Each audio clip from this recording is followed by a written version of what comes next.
तो स्वाभाविक है कि जैसे कोई राजसत्ता होती है, तो वो राजसत्ता अपना काम कैसे करती है?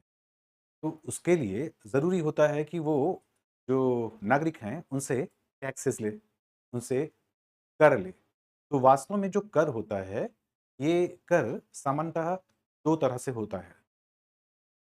यानी जो टैक्सेशन गवर्नमेंट करती है, ये 2 रूपों में होती है। एक प्रत्यक्ष कर और दूसरा अप्रत्यक्ष या परोक्ष कर।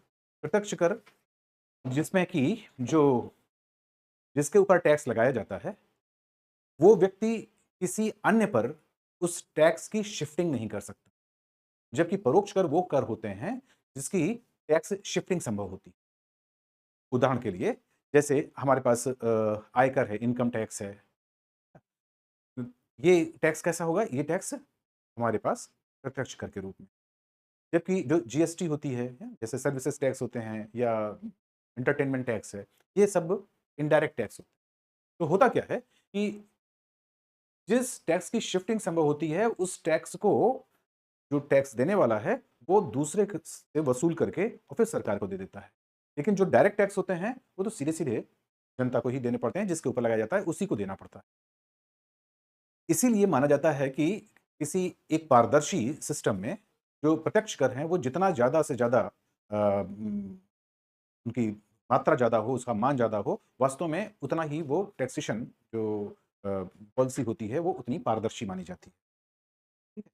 तो भारत में जैसा कि आपने ध्यान होगा कि इस टाइम जो इनकम टैक्स से संबंधित रिटर्न है, आईटीआर है ना, उसको भरने का जो इस वक़्त जो सीज़न है वो चल रहा है और ये सारे टैक्सेस इकट्ठे होकर के बहुत बड़ी मात्रा में वो सरकार के पास आते हैं और फिर सरकार इनसे तमाम प्रकार के कल्याणकारी या फिर जो विकासात्मक काम है वो करती है।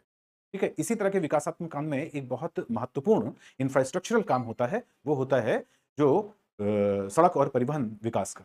है ना? तो भारत में जैसा कि आपने देखा होगा कि पिछले 10 वर्षों से वो एक प्रकार से सड़क निर्माण को लेकर के एक क्रांति सी है और बड़े-बड़े सुपर हाइवेज़ या इस तरह के जो राजमार्ग हैं, वो बहुत तेज़ी से बनाए जा रहे हैं। ठीक है?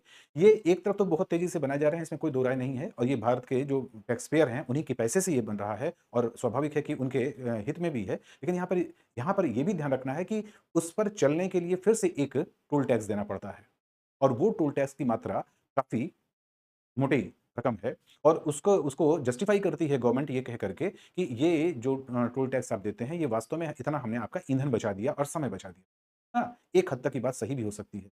लेकिन यहाँ पर ये भी ध्यान रखना होगा कि इस तरह की जो राजमार्ग बने हैं या इस तरह के जो ब्रिज बने हुए हैं अप्रोच करने के लिए, वो इतनी जल्दी में बनाए जा रहे हैं जैसे कि पता नहीं किस बात की इतनी जल्दी है कि उसका जो जेस्टेशन पीरियड है वो भी पूरा नहीं हो पाता और जो वो सड़कें हैं, वो जगह-जगह से धँस जाती हैं। तो स्वाभाविक है कि जब हम करदाता से कर लेते हैं या एक टैक्स पेयर से हम टैक्स लेते हैं और उसकी सुविधा देने के लिए वादा करते हैं, तो वो सुविधा जानलेवा हो, ऐसी स्थिति में तो नहीं आना चाहिए। ये हर किसी सरकार को सोचने समझने की ज़रूरत है। Thank you.